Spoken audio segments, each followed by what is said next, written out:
Wow! Ito ang lugar na kahit nasa city ka, pwede kang pumunta sa beach. Sa dagat, no? Ay, grabe. I think this is one of the most luxurious cafe, resto, and bar that you can go dito po sa Angeles City, particularly Pampanga din, no? No, para tayong may mga Swarovski chandeliers, huge LED screen. Yung mga tables natin are really so comfortable, fit for a king. So, welcome to Hammer Resto and Bar, guys. This is located dito sa may Red Street, Balibago, Angeles City. So, it's very near dun sa Astro Park. We're excited to experience the food as well, but this in itself, yung lugar pa lang mismo, sobrang nakaka-wow. So, I hope, guys, you can check this out. You can check this place here in Angeles City. Yeah, we're excited to check out the food, guys. Samahan niyo po kami dito. This is so amazing.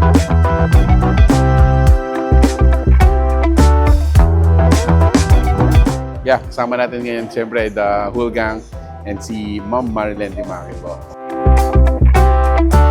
Alright, so once again, welcome to Hammer Resto and Cafe. Before natin tikman to, what can you say about the place? We can attest na habang I can say naman na talagang one of the high-end restaurant dito sa may Balibago. Okay, speaking of restaurant, syempre may food yan. Yes, so on our table, ito yung mga sinerve nila.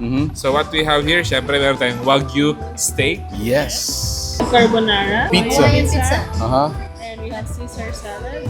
I think mga viewers natin alam yung pangalan niya. Yes. But let's describe it. So base niya is bread, and then it has salmon, it has cheese, it has what else? Mga caviar. So they call it salmon canapé. A little bit fancy in naming, but at the end of the day, I believe elevate din yung experience niyo. Yes, imagine, meron kang kakainin na caviar. Yung pa lang, di ba? Yes. Alright, so wag na natin patagalin. Ma'am Marilyn, you do the honor. Go check it out. Yes. Yes.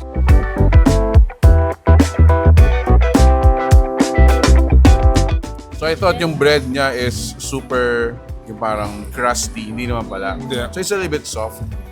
Good enough to hold yung mga pinaka-ingredients. Yes.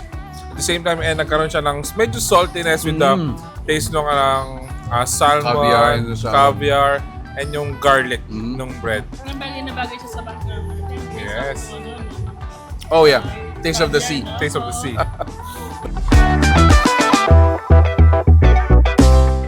Wow.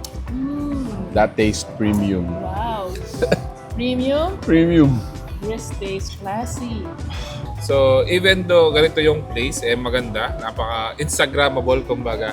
Pero, based on their menu, Yes. yung mga drinks nila, abot kaya naman pala. So, medyo may intimidation lang sa una, pero huwag kayong mag-alala. Kayang-kaya nyo yung mga affordable. Although, possibly, it's not the usual go-to restaurant. Pero pag hahandaan mo, say for example, an anniversary, a date with your girlfriend or your Special spouse. Birthday. Parang ganon. At least it's a special place that you can, remember. Yeah. Paghahandaan talaga siya. Yes.